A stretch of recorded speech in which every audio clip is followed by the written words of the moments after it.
Adventures of Sherlock Holmes, starring Nigel Bruce as Dr. Watson and Tom Conway as Sherlock Holmes.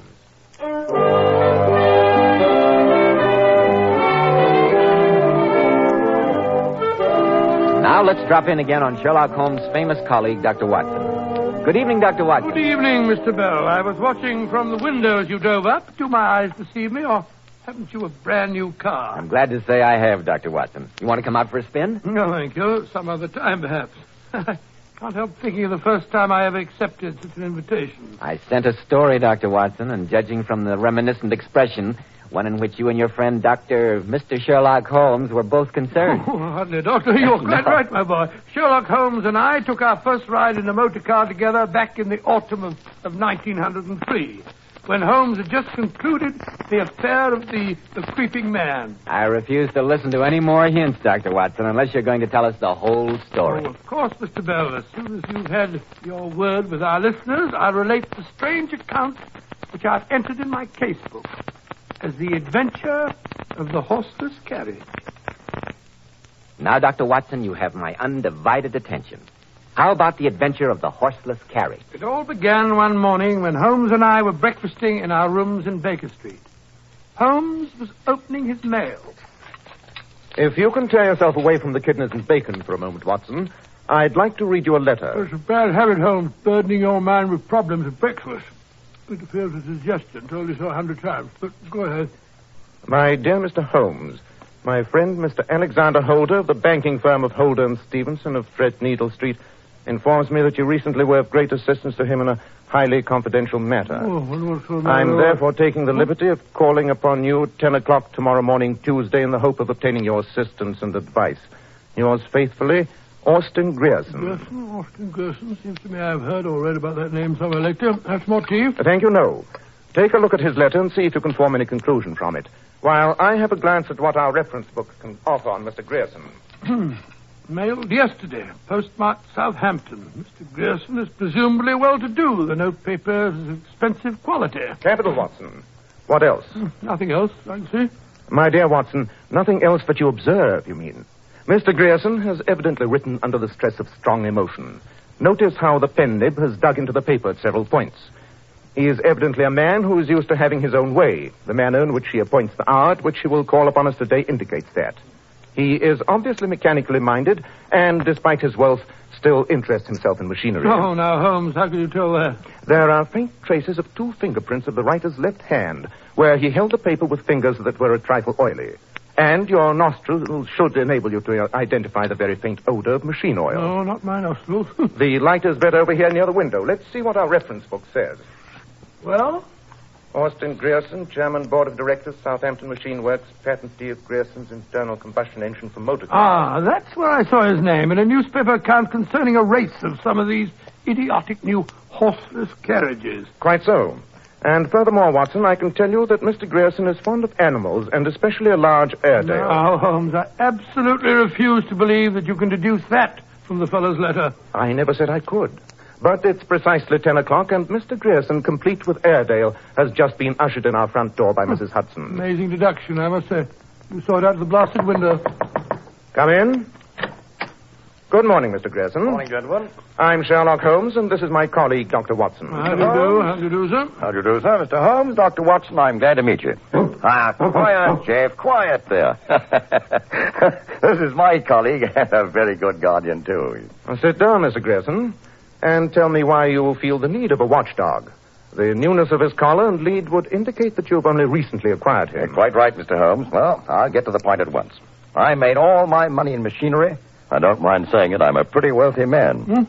During the past 3 years, I've devoted all my time and most of my fortune to developing the coming wonder of the world, sir, the motor car. Wonder of the world, eh? You can never replace the horse, Mr. Grierson. Never. You sound like my nephew Edward, Dr. Watson. He shares your opinion. But I assure you, sir, that if my new motor car can only win the forthcoming endurance test, of which you may have read, I shall have no difficulty in selling a car a week. 52 cars a year? Preposterous. Nevertheless, it is the case, Dr. Watson. In fact, Mr. Holmes, it is the very excellence of my prospects that has brought me to you. How's that, Mr. Grierson? I have just recently completed and been testing the first model of my new car. 2 cylinders instead of the old-fashioned 1. tremendous power, Mr. Holmes. The endurance test is to be held tomorrow over a course from Southampton to Alton and back, a distance of over 40 miles. 40 miles? And I feel certain that my new car will win. And as you can easily imagine, gentlemen, the ensuing publicity will be invaluable. In fact, Mr. Holmes, I have no hesitation in saying that I must win. I see. At least one of the backers of the other 3 cars that entered in this contest feels the same way. In the last 2 weeks, there have been one very definite attempt to damage my new car, and yesterday a second attempt almost resulted in my death. Evidently, some people do take these horseless carriages seriously. Yes, Dr. Watson. Unlike you and my nephew Edward, who feels that I'm dissipating the family fortunes in a mad scheme, some people do. Only the fortunate fact that I was driving slowly at the moment saved me from death when the testing apparatus broke. It could not have been an accident, Mr. Grierson. Did the mechanism show definite signs of being tampered with? Beyond any doubt, Mr. Holmes. There were file marks on the steering yoke.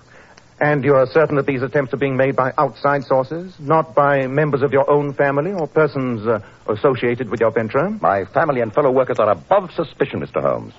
So I hope that you will undertake to guard both the car and myself during the next 24 hours until the race is over. Under one condition, Mr. Grierson. Name it, sir. I'm always anxious to experience a new sensation. My condition is that you take Dr. Watson and myself for a drive in your racer as soon as we can get to Southampton. What? Done, Mr. Holmes. Not I. You'll never get me to risk my life in one of those wretched things.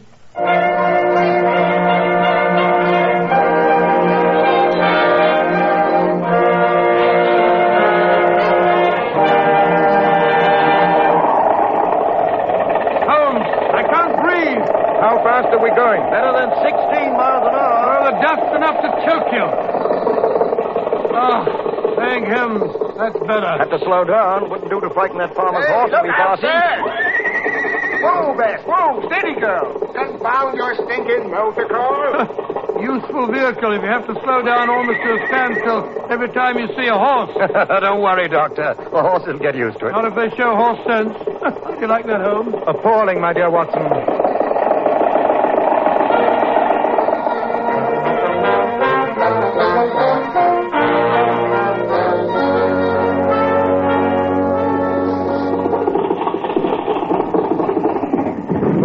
Gentlemen, here we are, safely home again. A most interesting experience, Mr. Grierson. Oh, phew. I'll feel better when I've washed off some of this dust. We'll go up to the house in a moment, Dr. Watson. I'm so sorry there's no place to wash up down here in the barn. I've been keeping the car here for the past couple of weeks instead of down at the machine works. At least this old barn is near the house. I wonder where that fellow Simmons can be. Just a moment, gentlemen. I'll hang up your dusters in this cupboard. Here, now, get away from that car, you two. If you don't, your skulls will be bashed in with this spanner. Just a moment, my good man. There's no need for you to be offensive. I know who you are. You're someone of those sneaky Hold on, people. Simmons, hold on. These gentlemen are friends of mine. This is Mr. Sherlock Holmes and Dr. Watson. Oh. This is Joe Simmons, gentlemen. Hi, Good morning, Simmons. Joe Simmons. The foreman of my machine works and the best motor car mechanic in the world. You'll understand my suspicions, Mr. Grierson, when I tell you that Mr. Charles saw some bloke hanging about here while you were up in London. What, did you catch him? No, I'm sorry to say I didn't, sir. We chased him, but the blighter got away. Hello, Uncle Austin. How did she run? Perfectly, Charles, perfectly. You and Joe have a tune to a hair. Gentlemen, my nephew, Charles Grierson, who helped me design my car. Charles, Mr. Holmes, Dr. Watson. How do you do? How do you do? She's a beauty, isn't she, gentlemen? Come, let's go up to the house for some tea. Simmons, you will be here on guard tonight? You bet I will, Mr. Grierson. And keep Jeff with you.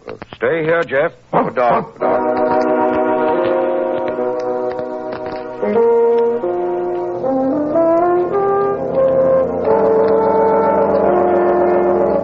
It was rotten luck, that fellow getting away, Uncle.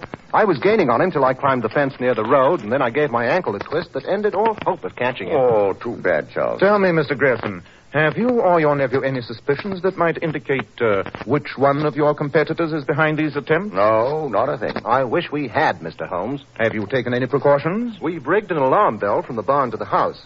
Simmons has only to touch a lever, and the gong will ring in the main hall. What of Simmons himself? There's such a thing as bribery, you know. I'd stake my life on Joe's honesty.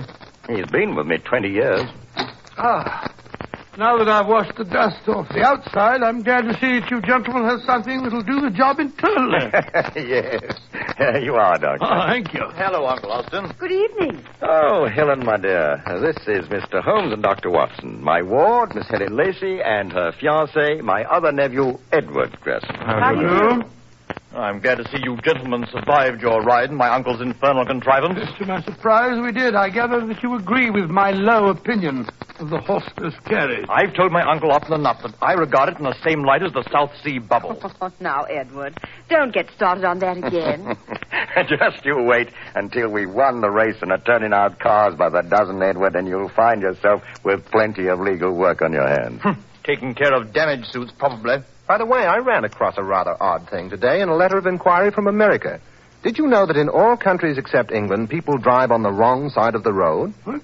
Do you mean to say that in other countries they don't keep to the left? Absolutely not. They drive on the right. Barbaric.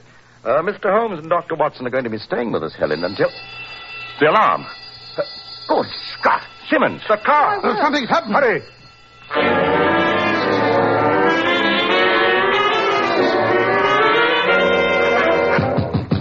Simmons! Let us in. You all right? I'm all right. Why did you ring the alarm? Oh, look at that, Mr. Holmes. Jeff! Right. The dog. He's dead. Of all the rotten things. And from the rigor of the limbs, I have no doubt he was poisoned. No question of it, Holmes. The scoundrel must have been frightened off by the alarm bell before he could tackle Simmons. What do you think, Mr. Holmes?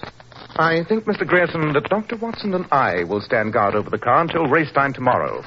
I wouldn't like to see Jeff's fate visited upon a human being.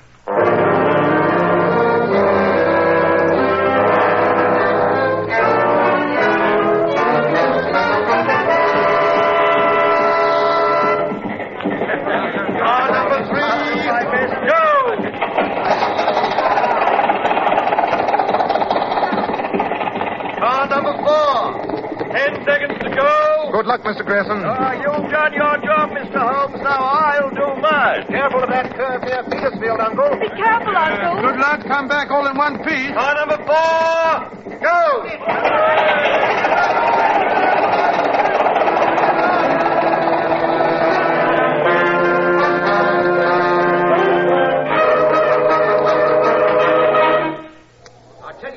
What's the time, Helen? 1 hour and 46 minutes. With luck, the first car should be finishing soon, shouldn't it? You're overlooking the time necessary for changing tires, Mr. Holmes. After all, covering better than 40 miles at top speed, they have to make 2 or 3 changes. Yes, I never heard of having to change a horse's shoes 2 or 3 times in 40 miles, did you? Oh, quiet, Watson. The day will come, Dr. Watson, when you'll see tires that will go as much as 500 miles without requiring replacement. Don't mind him, Dr. Watson. He has the same delusions as my uncle of the future of these dreadful machines. There he goes. There he goes. What color's the car, Edward? Can you see? So much dust, I just put a flash of red. The Grierson's red. It's your uncle. Hey, Joe, yes, so it is. We've won! We've won! I told you we'd win. Well, come on. Let's be the first to congratulate Uncle. Well, Holmes, our little job is finished now. I hope so, Watson. I hope so.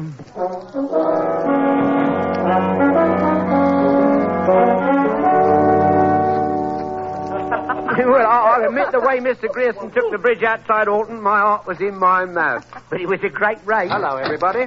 Hello, Hello, Charles. Charles. Where's Mr. Grierson, Charles? Oh, I left him down in the barn. He's crooning over the car like a mother. You don't think, Mr. Holmes, that the twisters who've been causing this trouble would try any tricks now that the race is over, do you, sir? I hardly think anyone will make any attempts on the car. Oh, here's a telegram for you, Mr. Holmes. It just arrived. Thank you. Is Uncle Austin still down at the barn? Just passed by there. Thought I heard a motor running. Uncle's promised to let me drive the next race. I'm glad it's you and not Edward who likes motors. I say, Holmes, where are you going? Down to the barn. You don't think that there's anything wrong, do you? I told you, Watson, I was no longer concerned about the car.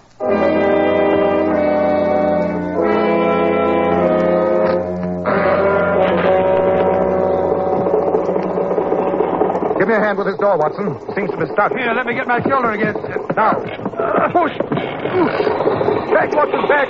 What is it, Holmes? Watch What's wrong? What's the matter? Don't go in there. That motor's still running. Those fumes are deadly carbon monoxide.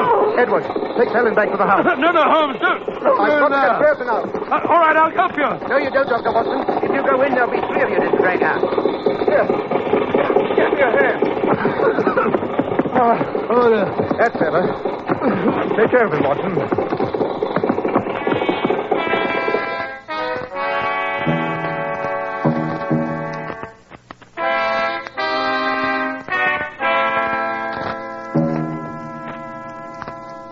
It's no use going on with that artificial respiration, Charles. I'm afraid there's nothing further that we can do for your uncle. Will you get in touch with the police, Charles? I'll send someone to town right away.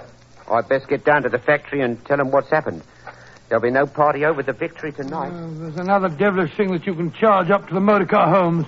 Grierson evidently stayed in the closed barn with the motor running, was overcome by the deadly fumes, fell, and died of suffocation.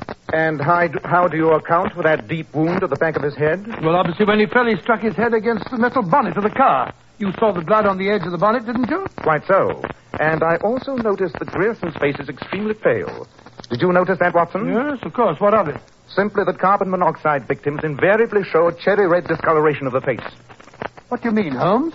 This is no accident, Watson. This is murder.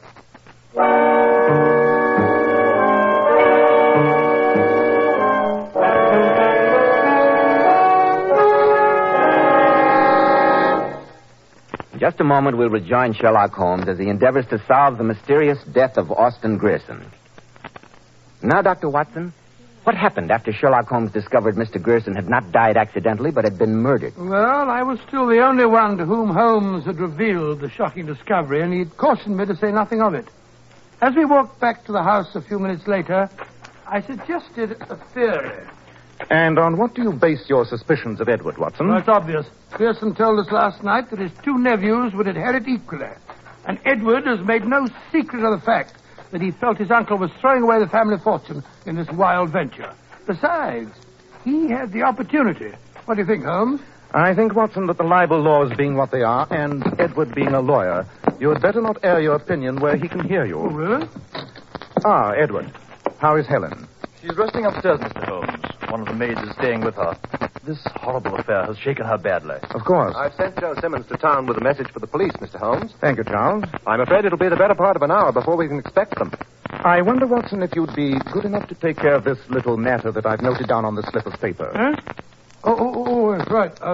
I'll see to it at once, Holmes. Gentlemen, I gathered from what your uncle said last night that you will now be the joint owners of the Southampton Machine Works and of his motor car patents. Yes. Do you intend to carry on as before? Of course not, Mr. Holmes. My uncle knew how I felt about all this expensive foolishness. I've agreed to buy out Edward's share, and he's going up to London to carry on his legal career. Well, if you don't need me for anything further, Mr. Holmes, I think I'll sit upstairs and see how Helen is doing. Of course, Edward. I hope you'll find her bearing up under the shock. Thank you. Charles, there are one or two minor points that I'd like to get clear in my own mind before the police arrive. Anything I can tell you, Mr. Holmes, I'll be glad to. Now, Charles, when we left you and your uncle, he was about to have you check some question regarding the sparking plugs in the motor. Is that right? Quite, Mr. Holmes. I opened the bonnet and removed the sparking plugs for Uncle's inspection. Meanwhile, he refilled the petrol tank. So that there would be sufficient petrol to allow him to test the motor, I assume. That's right. The tank was almost empty after the race. Precisely.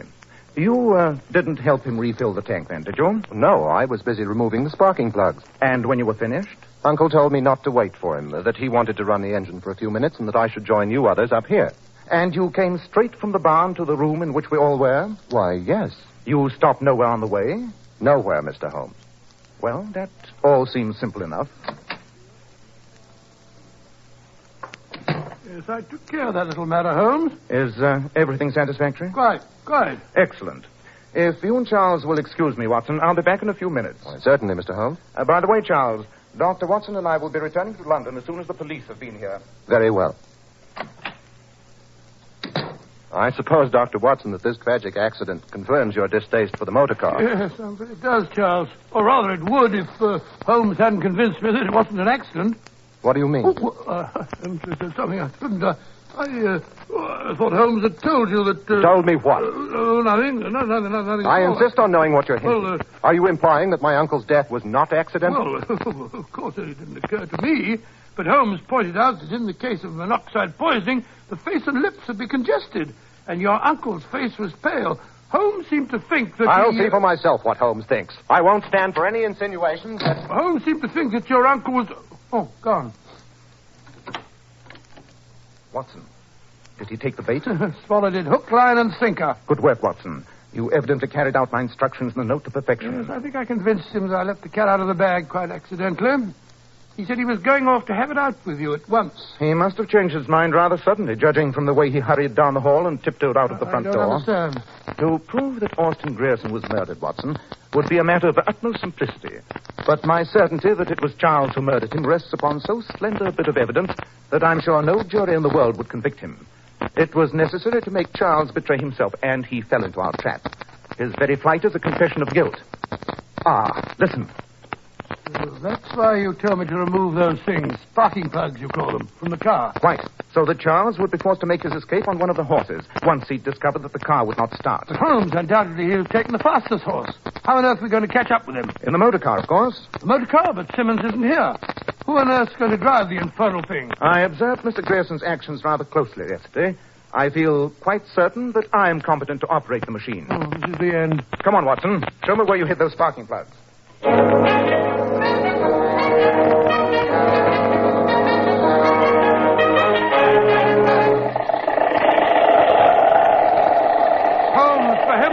Slow down. It's so dark I can barely see the road. Keep your eyes open, Watson. We should be overtaking him any moment. And keep your service revolver ready. Hello, there's something up ahead there. Just caught a glimpse of it against the skyline. There he is. Brace yourself, Watson. I'm going to cut in ahead of him. Stop or we fire. Good shot, Watson. You killed me, you devils. Take a look at him, Watson. Got him through the shoulder. Painful, but not fatal. Blast you, Holmes. You had the devil's own luck. I can assure you it wasn't luck that gave you away and revealed your whole scheme. You thought that once your uncle was out of the way and you had bought out your brother's interest, you would have sole control of a business that would prove a gold mine. You can't prove it. A gold mine? Why, Edward told me that Mr. Grierson had sunk a fortune into his experiments. So he had. But what Edward did not know, but Charles had evidently learned, was that the banking firm of Holder & Stevenson had offered Mr. Grierson £100,000 for his patents. The offer was dependent upon his winning the race. The telegram I received yesterday from Holder & Stevenson was an answer to my inquiry. You devil. Good heavens, then, Holmes, all those previous attempts at sabotage... Those were designed to make us think that some competitor was responsible. All meant to point away from the real murderer. The dog. Why poison the dog? Another attempt to lead us off the track by making us believe strangers were responsible. But, Holmes, what was it that made you realize that it was Charles who killed his uncle? As I've often told you, Watson, you see, but you do not observe. You may remember that when we returned from our drive, Mr. Austin Grierson, when you wanted to wash off the dust, told you that there was no place in the barn where you could do so. What on earth's that got to do with it? When this fellow here had removed the sparking plugs after the race at his uncle's request, his hands must have been covered with dirt and grease. But when he joined us at the house, his hands were quite clean. He told me when I questioned him that he had not stopped anywhere on the way. Obviously, it must have been he that filled the petrol tank so that the engine would keep running after he had killed his uncle. Nothing but petrol would have washed off the oil and dirt from his hands. Good heavens, Holmes, and that was the slender clue which told you that he'd killed Grierson. So slender a clue, Watson, that it was only your excellent performance that betrayed this fellow into the flight that will convict him. Oh, thanks very much. Only did what you told me, Holmes.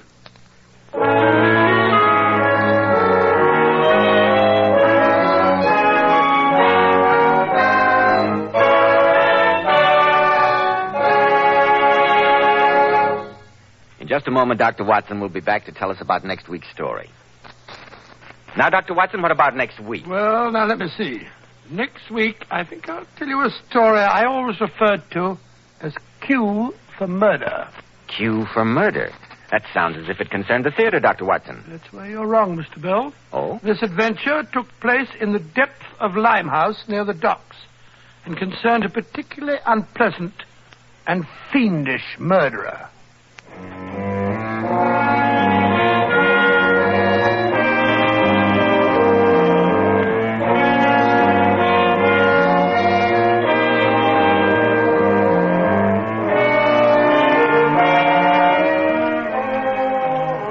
Tonight's Sherlock Holmes adventure was suggested by an incident in Sir Arthur Conan Doyle's story, The Beryl Coronet. Nigel Bruce appeared by permission of California Pictures. Tom Conway through the courtesy of Eagle Lion Pictures. The Sherlock Holmes series is produced by Tom McKnight, with original music composed and conducted by Alex Steinert. This is Joseph Bell, and inviting you to be with us next week at this same time, when Dr. Watson will tell us about Q for Murder. This is ABC, the American Broadcasting Company.